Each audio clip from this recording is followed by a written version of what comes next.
بسم اللہ الرحمن الرحیم، السلام علیکم۔ دیکھیے، اللہ کے رسول کی بیٹی کی قبر ویران پڑی ہوئی ہے، ان کے روضے کو مسمار کر دیا گیا، اس لیے کہ اللہ کے رسول سے نفرت کا یہ ایک نیا طریقہ تھا۔ اللہ کے رسول نے اپنی بیٹی کے لیے کہا، جس نے فاطمہ کو اذیت دی اس نے مجھے اذیت دی، اور جس نے مجھے اذیت دی اس نے اللہ کو اذیت دی۔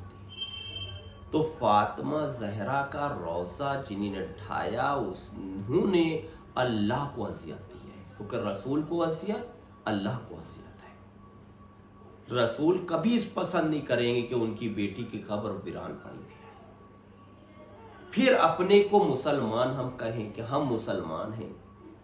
ارے مسلمان تو وہ ہے جو اللہ کی بات پر عمل کرے۔ اگر ہم اللہ کے رسول کے روضے سے مانگیں گے تو بھی دعائیں پوری ہوں گی، اور اللہ کے رسول نے جس کو بتایا اس سے ہم مانگیں گے تو بھی دعائیں پوری ہوں گی۔ اس کا مطلب یہ نہیں کہ ہم ان کو خدا سمجھ رہے ہیں۔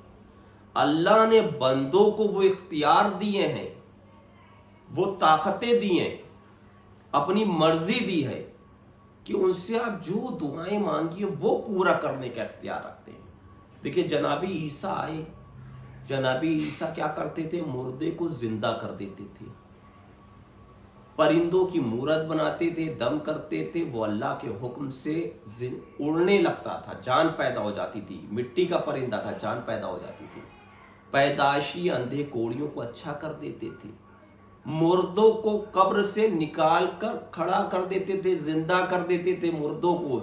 یہ اختیار خدائی اختیار، صفت خدائی ہے مگر خدا نہیں۔ کیا ہوا؟ جب یہ معجزے دیکھے تو بندوں نے ان کو خدا کا بیٹا بنایا اور گمراہ ہو گئے۔ دیکھیں، خدا اور ہے، بندے اور ہیں، مگر بندوں میں صفت ہے، اللہ نے وہ صفت دی ہے، اور جس کو جو صفت دی ہے اس سے وہ چیز لینا، اس کا مطلب یہ نہیں ہے کہ اس کو خدا سمجھ رہے ہیں۔ خدا نے اپنی صفت بیان کر دی۔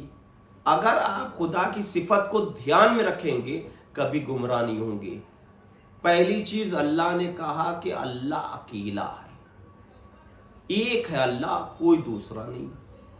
اللہ نے نہ کسی کو جنا، نہ اس کو کوئی نے جنا ہے، نہ اس نے کسی کو بیٹا بیٹی بنایا، نہ اس کے کوئی ماں باپ ہے، اس کا کوئی ہمسر نہیں۔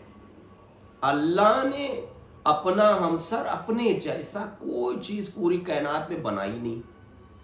یہ بندے ہیں، ان کے ماں باپ ہیں، ان کے بیٹا بیٹی ہے، جن کے بیٹا بیٹی ہو جائیں، جن کے ماں باپ ہو جائے، جن کا ہمسر ہو، یعنی آپ جیسا دوسرا بھی ہو، تو وہ خدا نہیں ہو سکتا، بندہ ہے۔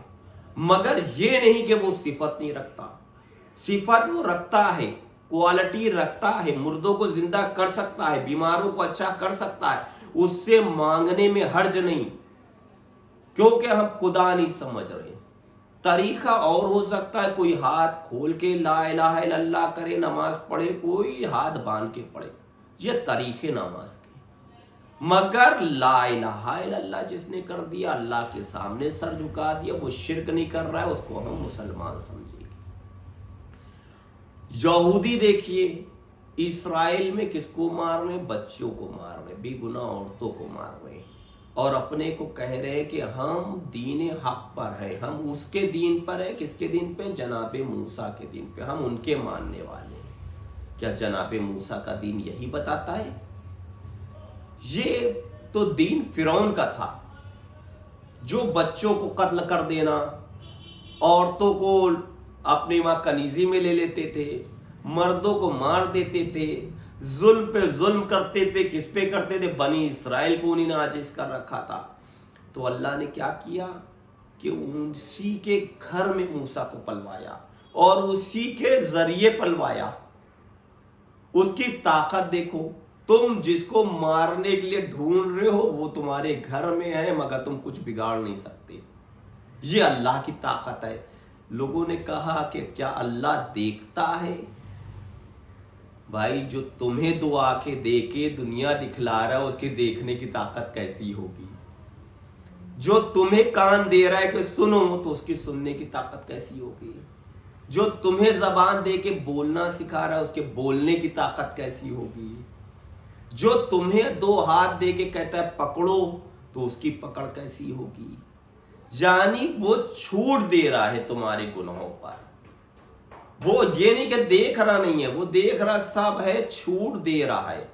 جس طرح بنی اسرائیل میں جناب موسیٰ کو بھیجا تھا، ویسا ہی اس ٹائم امام مہدی علیہ السلام کو بھیجنے والا ہے. اس کی علامت ظاہر ہو رہی ہے. جب ظلم بڑھ جائے گا تو سمجھو کہ امام مہدی کے آنے کا وقت ہو جائے گا. اور وہ جس طرح پانی برسنے سے پہلے اللہ ہواؤں کو بھیجتا ہے کہ جاؤ خوشخبری دو، پانی برسنے والا ہے، ایسا ہی امام مہدی علیہ السلام کے آنے کا وقت ہو رہا ہے.